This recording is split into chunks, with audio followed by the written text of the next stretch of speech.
But tonight it's a special pleasure to introduce Dr. Kathy Shear from Columbia University in New York. Dr. Shear is one of the most well-known and influential researchers on psychotherapy, meaning the counseling treatments that are done for problems such as depression and anxiety. And in recent years, her focus has been primarily on helping people who are having grief reactions that are very troubling, hang on, and seem to not go away over many months and years. And it's really wonderful to have her here tonight to help teach us as clinicians and to help the individuals in the audience who may be suffering themselves from grief or know others that have had similar problems. Quite an honor for us to introduce her tonight and to have her with us here in Louisville. So, Dr. Shear, welcome to Louisville. Okay, thanks very much, Jess. And it's really a great privilege and an honor to be here tonight to talk to you about grief, to actually talk to you about it in a way that perhaps might be a little different than what you ordinarily hear. And so I'm going to start with a little introduction, and then we'll get into the main body of the presentation. So you may be, well, in some sense, we're all aware that people die all the time. In fact, more than 2.5 million people die in the United States every single year, and that turns out to be, on average, 6,000 people a day. So it's a lot of people. And we all know people who have died. We know people we love who have died. Most of us looking around the audience probably have lost loved ones. Get to a certain age and you definitely have lost loved ones. And in fact, loss of a loved one is probably, it is the most, by far the most difficult experience that is shared by all of humanity. And one of the interesting and especially difficult things about it is that in spite of that, when you lose a loved one, most people feel lonelier than they have ever felt in their life. And so even though this is a shared experience, people are very, very lonely in the experience of grief. So grief actually is both a universal experience in this sense, and it's also very unique, and that's one of the reasons for the loneliness. And the other reasons we're going to get into as we move forward this evening. But again, it's a universal experience, so there are certain kinds of commonalities, and I'm going to talk a lot about the commonalities, but I want to sort of lay the foundation for this talk by saying that in addition to the commonalities, there are absolutely unique aspects to each and every loss, because how you experience grief is going to depend on the circumstances of the death and on something about your own self, your own personality, and your way of responding to stress and that sort of thing. It's going to depend on the nature of your relationship to this particular person, and really the timing and the context of the loss, and also what the consequences are. And often those consequences are so far-reaching that we don't really fully grasp them for a long, long time after someone dies. So in a lot of ways, it's a tribute to human resilience, and it is the fact that most of us do kind of get through a period of acute grief, and with a lot of resilience, and often we learn and grow from that experience, and we do find ways to make peace with it and to go on with our lives in a way that's very positive. Of course, some people are not able to do that, and that my work has been primarily with those people who have gotten kind of stuck in grief, and I am going to tell you a little bit about that, but it's not the main focus of this evening's discussion. So when someone very close to you dies, it's essentially a trauma. It's like an earthquake that shakes the very foundation of your life. And lots of novelists and poets and actually artists, all kinds of people have grappled with the issues around loss and with grief. And part of how I've learned about it is by reading some of these writings.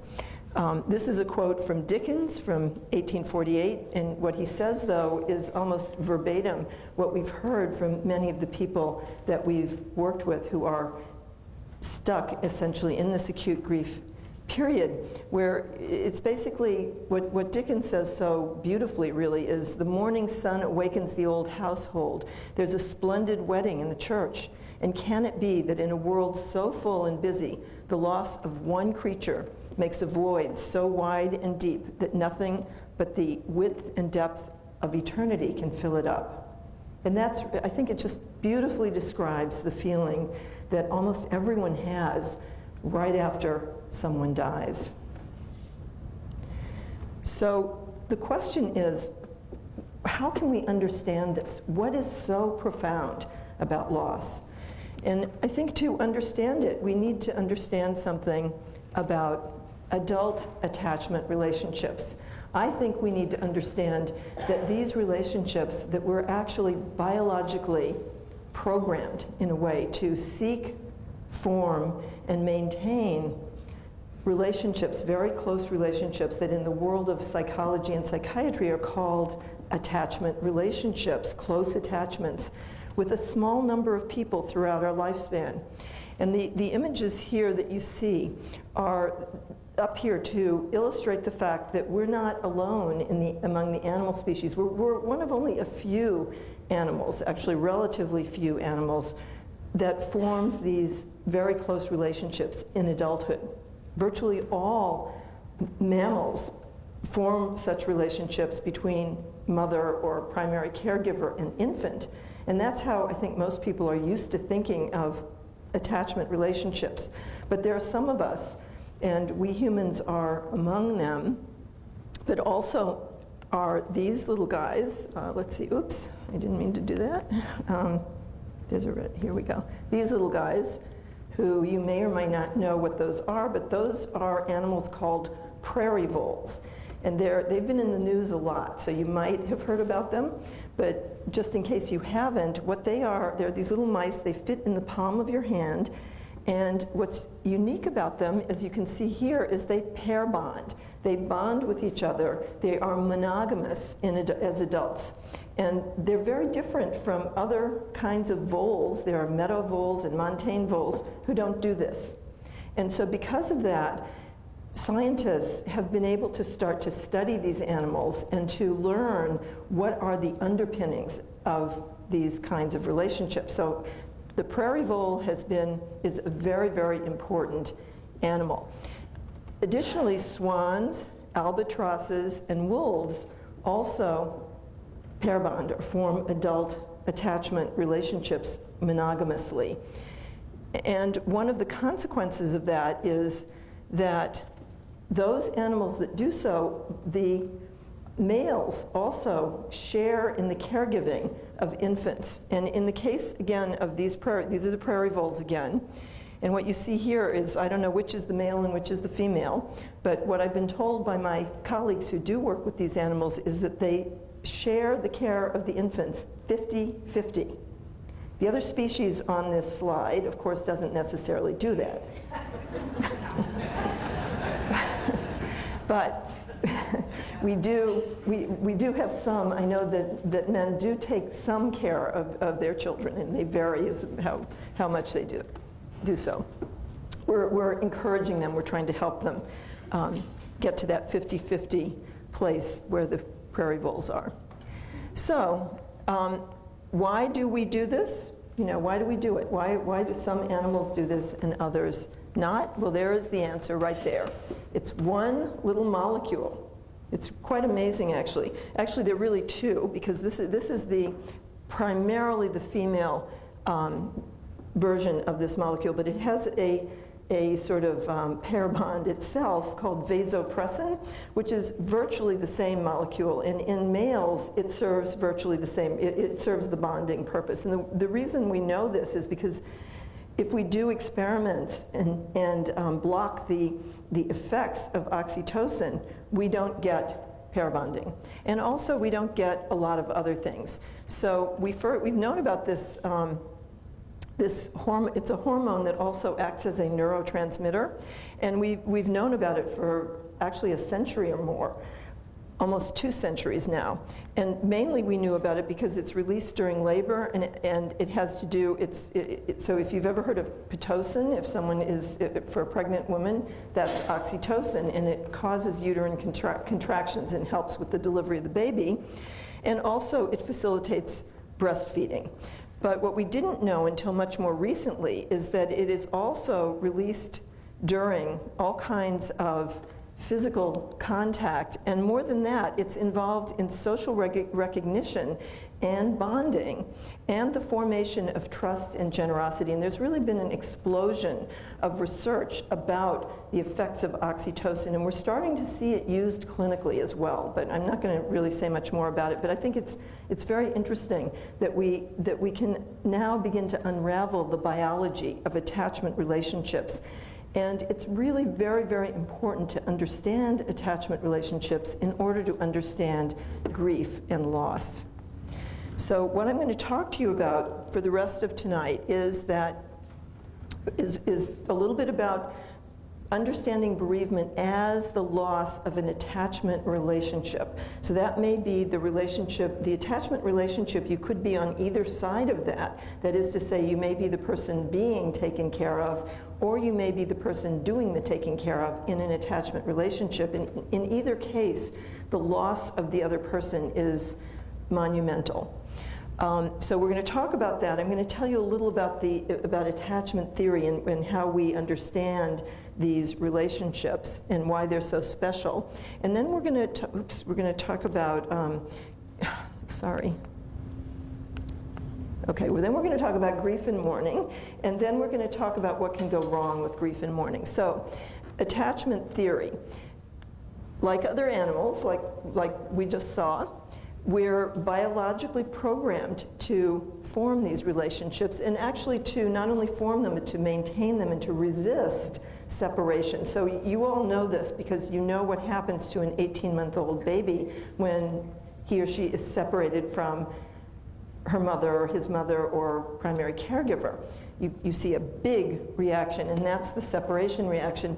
As children grow, they start to internalize the sort of memories of their caregiver, and so they can much more easily tolerate separations, as we can ourselves now. I mean, I don't like being apart from my husband, but I manage somehow to come to Louisville and do that. And I'm not in terribly much distress when I do it because I have him mapped into my brain.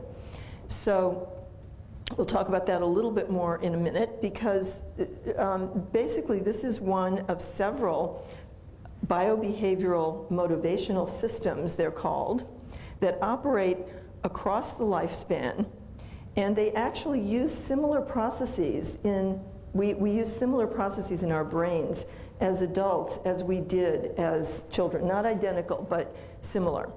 And basically, as I said, these systems are guided by what we call them, they're sort of the internalized version of the relationship, which is called, in this theory, a working model, or which is essentially brain circuitry that's linked to both our positive emotions, or that's called the reward centers of the brain, and to the negative emotion side, where we respond to anxiety or to separation from, to threatening separation from a loved one with anxiety that pulls that person in. And we also have cognitive and emotional systems that are directly related to that person. So that means we have memory systems. We have lots of memories, which I'm going to say a little bit more about that in a minute. Okay, so the other systems that this one is linked to is one that's called exploration, which is also an inborn instinctive kind of biological system that creates the motivation for us to go out and explore things in the world, to learn new things, to perform in the world. That's also an inborn system that's linked to the attachment system, in that when the attachment system is functioning well, and everybody's, you have an attachment figure in your life, you have someone that you have close relationships and they're functioning pretty well, then you're free to go out and explore the world. But if something happens to that relationship, the exploratory system kind of shuts down. So they're linked in that way. And then, of course, you can't have someone taking care of you unless there's that person. So that's the caregiving system, and that's a separate system that actually, again, motivates us to take care of other people in the same way that we want to be taken care of ourselves. So again, people thrive emotionally and socially. They essentially make the most of their lives, of their opportunities, when they have attachment figures who enable them to both seek comfort. So these are people we turn to when we're under stress, when we're having problems, when something threatens us, and they comfort us and they soothe us. And that's called their safe haven function. So they serve a safe haven function. And they're also there in the background, kind of cheering for us and sharing in our achievements, in our accomplishments, in our sharing, in our excitement when we learn something new. And so they serve in that way something we call the secure base function.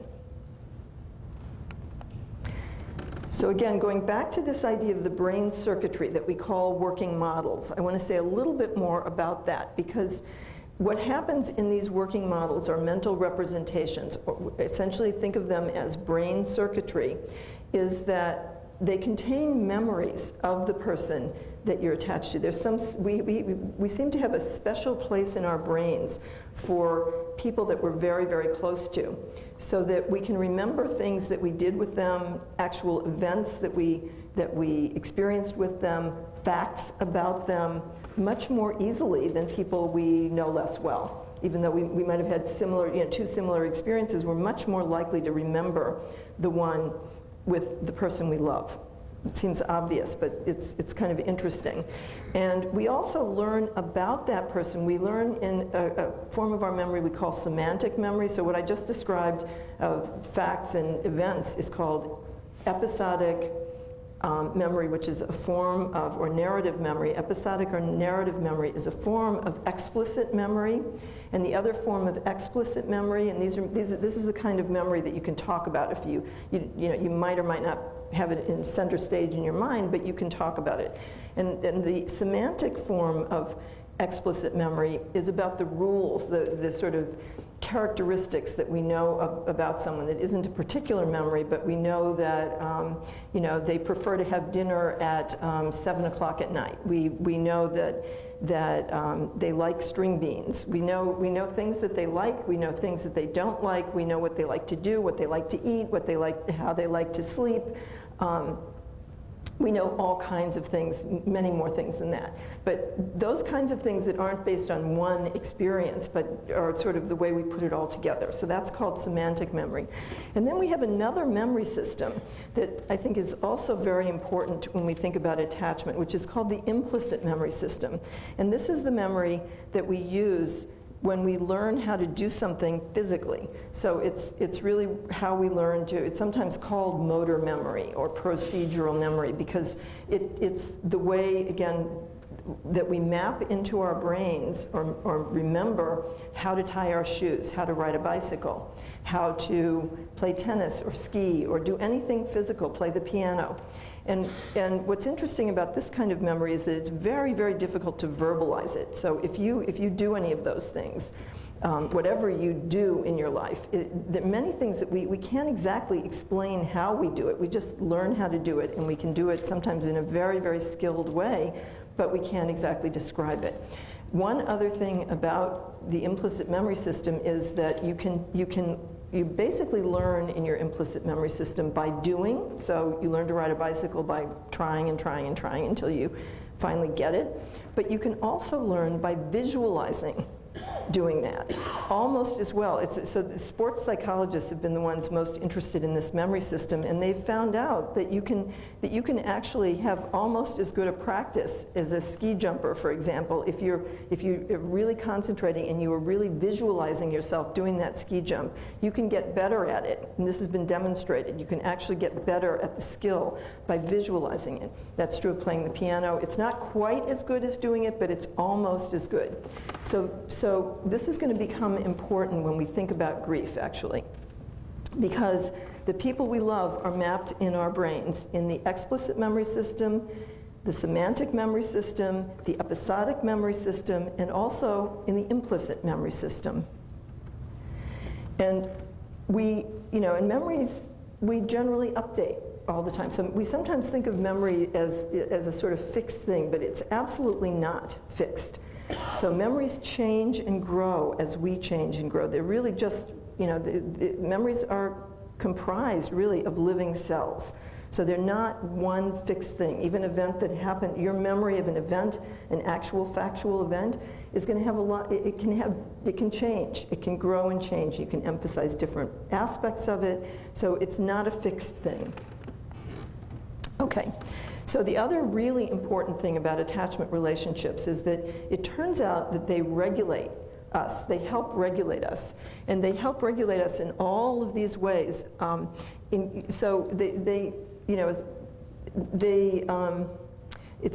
do this in a lot of different ways, but some of it is just kind of being with them. And one of the most recent interesting series of experiments that's been done is the last one, pain intensity. So interestingly, social pain, including grief and loss, and physical pain are experienced by the same exact brain centers. And the presence of someone close, a picture, actually looking at a picture of someone close, lowers the degree of activation of those pain centers, as well as makes the experience of pain measurably lower. So that's just an example of the kinds of things that attachment figures do for us and that we do for our attachment figures. And so it's not surprising that if someone like this is suddenly gone, and even if they've been ill, that time from when they're alive to when they're not alive is still a sudden transition. You can't get around a sudden transition. You can prepare yourself for it more so, but it's still a big change when the person is no longer there. So I think this is okay, so let's turn to the exploration system, which I said was linked to attachment. So this is, again, the inborn motivation to explore the world, to learn and grow and perform and discover things and accomplish goals. And it basically functions much better. It functions much better and really only functions optimally when a person has in their life a secure attachment. And when attachment insecurity becomes very, very pronounced, the exploratory system shuts down. And what does that mean? That means that we lose our interest in exploring and learning and growing, and also means that we lose our sense of competence to do that too. We start to feel a kind of strange sense of incompetence when the attachment system isn't working well. And that in turn happens when we're often when we're under periods of high stress, and if the stress is high enough, all we want to do is solve the problem and be with someone we love. And but especially if there's a reason why our attachment figures are unavailable, really unavailable to us, that will also activate this system. So lastly, we'll talk about the caregiving system, which is, again, another one of these systems, which is the mirror image of attachment. So this is the motivation to provide support for both soothing and taking care of someone who's under stress, and also support for growing and learning and exploring the world. So we actually seek proximity to our caregivers, and we also, as caregivers, seek proximity to the people that that we're taking care of. So these relationships have an intrinsically rewarding quality to them. So when we're with people that we love, we like it, regardless of what we're doing. It's rewarding. Interestingly, this has not been well studied, but it makes sense, and every time anyone's looked at it, if you actually get people to say adult people to say what's more important to them, taking good care of someone they love or being well taken care of themselves, they will always say, they'll always prioritize taking really good care of the other person, of the person that they love. And I think we all do feel that way as adults. And that becomes, again, something that isn't talked about very much in grief, but it's going to become very important in thinking about what happens when someone we love dies.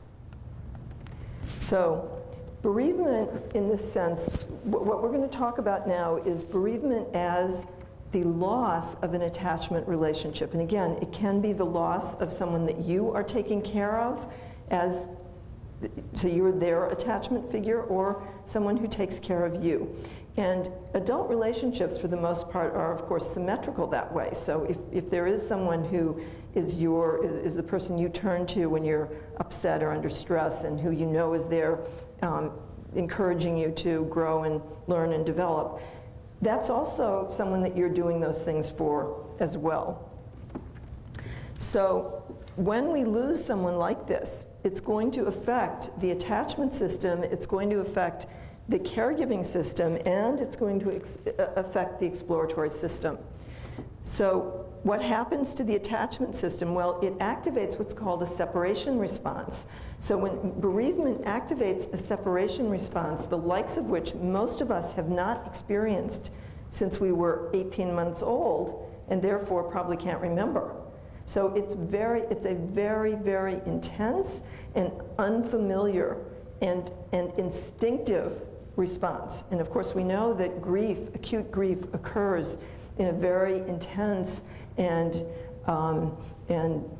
very emotionally activated way across cultures, in all different kinds of people. And it can be very disconcerting, because for a person who's generally in very good emotional control, and especially someone who prides themselves on that, to feel so out of control of your emotions can be very, very difficult.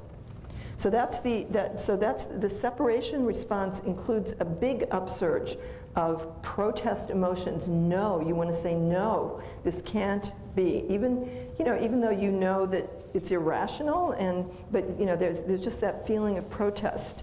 And there's also a real upsurge of yearning and longing and wanting to search for this person. Again, irrational though it may be, you can have this feeling, and certainly many authors have described this. I think everyone I know who's experienced grief has had some version of this, where you feel as though the person is coming back. The door's going to be open, this is going to be some kind of a bad dream, and they're going to walk in the door. Or you're walking outside somewhere, you turn a corner, you think they're there, or you see a face in the crowd and you think it's that person. Those kinds of phenomena represent this intense yearning and longing, and of course sadness about the fact that the person isn't there.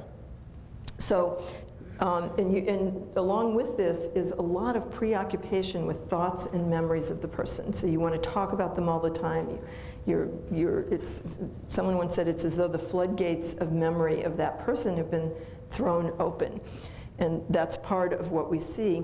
And it turns out that in a whole series of studies that I'm not going to get into, but someone named Myron Hofer, who was a mentor of mine back in the 1980s, did a lot of very, very interesting work in which they were able to document that in mother-child relationships, mother-infant relationships, the different aspects of the mother actually regulate physiologic processes in baby rats, and actually that work has been extended to humans and probably occurs also in adults in certain kinds of ways. So we don't sleep as well. Disturbance in sleep due to bereavement. Bereavement is the third leading cause of insomnia worldwide, of sleep disturbance, essentially. we lose our appetite very often. We don't have any energy. We don't want to do anything.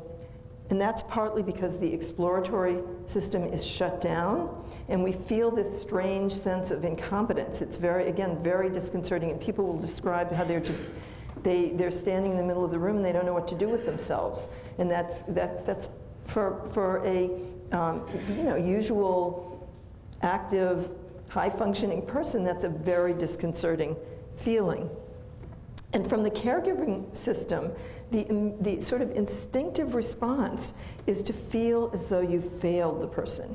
So you may know that that's not true, but almost everyone has some kind of thought of, why didn't I take better care of this person? Sometimes it's even, why didn't I prevent this death? I could have prevented this death, even if it's totally irrational. In New York, for example, many, many people who lost someone in the World Trade Center had the thought, why didn't I stop my husband or my wife or my daughter from going to work that day? Why didn't I tell them not to go to work? Even though, there was no particular reason to do that, they would still have that thought. And that, I think, comes from the activated caregiving system and the fact that you can't have that person anymore. So acute grief symptoms are manifestations of the disruption. You can think of them in this way, as manifestations of the disruption of the attachment, caregiving, and exploratory systems. And what happens over time is that we engage in a process called mourning, in which we actually, the mourning process is the process by which grief evolves. So we don't stay in this very activated, very painful state forever. We stay in it for a variable period of time, but we, generally speaking, over the first year or so, maybe even on average, it would be in the first 6 months or so after someone dies, the grief evolves to a large degree so that it's no longer so dominant. In the beginning, it just is, it's totally center stage in your mind, and you can hardly think of anything else. But eventually, it evolves into what we call integrated grief. And with integrated grief, we've taken in the knowledge that the person is gone into all of those different memory systems. And we've also found a way to activate our own lives and get back re-engaged in our own lives, so that now our attachment and caregiving and exploratory systems are now again reactivated. Doesn't mean that we don't still miss the person. We certainly still are going to have some degree, something we would call probably grief forever. We don't think that we really resolve grief or complete grief, but it's very different. It's now integrated into our minds and into our lives. Okay, so as I'm talking, you might find yourself a little bit confused because we use the terms bereavement, grief, and mourning interchangeably often. Many, many people, professionally as well as in the general public, use these terms interchangeably. But in our work, and in the work of most thanatologists, who are the people who study bereavement and grief, we've found that it's useful to have very specific definitions. It helps in communication, it helps in conceptualization, which in turn helps a lot in terms of helping people to understand what's happening to them and to feel a little bit of comfort from that. So bereavement, as we've said, is the loss of someone very close. And that would be in this, the frame that I'm talking about, an attachment figure. Grief is the psychological response to that loss. And grief is not one thing. It's not, for any given loss, one of the things about grief that's a little disconcerting is that you can feel it one moment and the next moment not. And then you can come back and feel the exact same thing again, and then not, and then feel something different. And so you never know really what's going to happen next, and that can be very disconcerting. But there are these kind of generalities, commonalities that I'm introducing you to that I think can help that experience a little bit. Even though you don't know the specifics of any given moment, you know the general framework, and then it's less disconcerting. So that's acute grief. It's this intense early response to bereavement that really dominates a person's mind. And then eventually that evolves to what we call integrated grief, which is a permanent feeling of a certain level of yearning and sort of missing the person and sadness that they're gone that never really goes away. And certainly when, again, I sometimes say this because if you knew someone who lost someone very, very close and you went to visit them, that first week, you wouldn't be at all surprised to see them very, very upset, having difficulty concentrating on anything that you're saying or anybody else is saying, crying a lot, talking a lot about the person who died, not being very interested in much of anything else. If you say you want to go to the movies, they're likely to say, no, thank you, I don't really want to do that. Now, if you fast forward and go back to visit that same person 5 years later or 10 years later, pick a time, any time, and you walk in and, chances are you'd be very surprised if that person was still crying. You would be very surprised if that person was still so preoccupied with the loss. And so you would be not surprised if they had something else to talk to you about and you decided to go to the movies or whatever. But if you then said to the person, I was thinking about your husband John, and in some of the things we did, I remember this funny story. If the person said to you, who? I don't think I remember that person, you would be very surprised. And actually you wouldn't be surprised, on the other hand, if the person became a little bit sad at that point. Might get very sober, might turn inward a bit, and manifest some muted form of grief. So that's integrated grief. There's a small number of people, about 10, it turns out actually a recent epidemiologic study made in Germany says that there are 7% of the German population, and that's probably about what we see in the United States, of people, bereaved people whose grief doesn't evolve. It just doesn't evolve.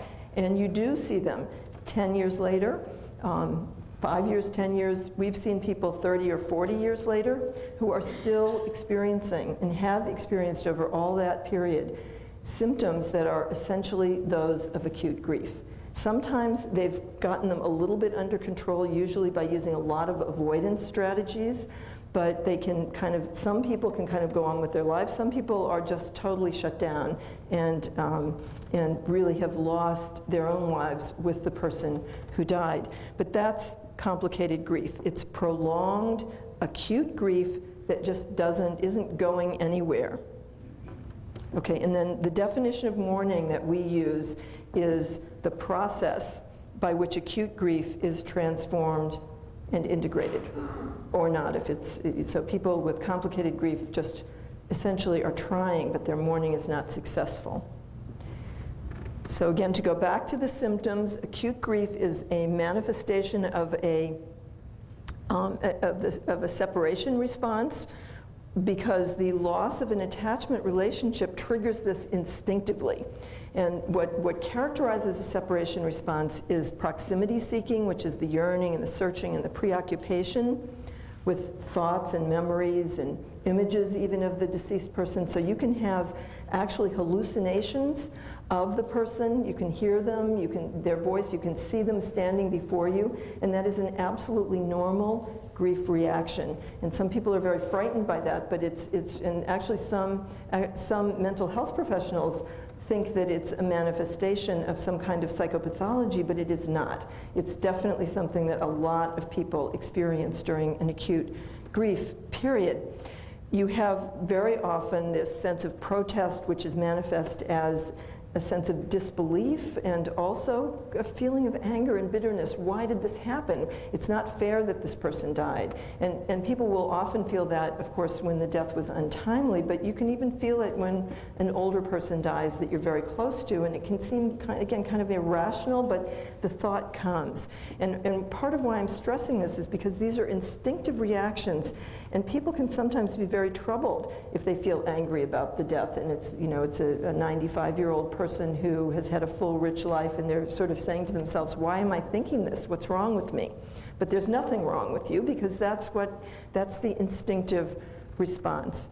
There's a sense of despair with deep sadness and remorse, and there's a disruption of emotion regulation. People have a lot of trouble regulating their emotions during a period of acute grief and regulating their physiology. They're just sleep and just ordinary physical kinds of things, activity level, are impaired. And the exploratory system is shut down, and so that takes away our interest in social activities as well as other kinds of activities, and also reduces our sense of confidence in our ability to problem solve. So we need other people. And this is another big theme of what we learn from the attachment literature, is that we don't grieve very well alone. So if you just think about what you experience, it's recurrent pangs of sadness and yearning and difficulty with emotions. And they're actually a mix of emotions in grief, a mix of emotions that include both positive and negative emotions. So we don't only experience, it's one of the things about the grief experience that's so different from depression, and we sometimes get them confused. But there's sadness in depression, and there's sadness in grief, but there's also yearning in grief that you don't see in depression. And there's there's the intermittency of the grief experience, which is very often interspersed with positive emotions. We do also have these very preoccupying thoughts and memories of the deceased person, many of which are very positive. So that's part of where the positive emotions come from, is from thinking about the person who died. And there's the sense of disbelief and the struggle to accept the death, and that disconnection feeling from ongoing life, and feelings of just not having a lot of efficacy. And this whole period is very variable, but usually occurs in days or months. It's usually measured in weeks, probably not days very often, but weeks and months rather than years and decades.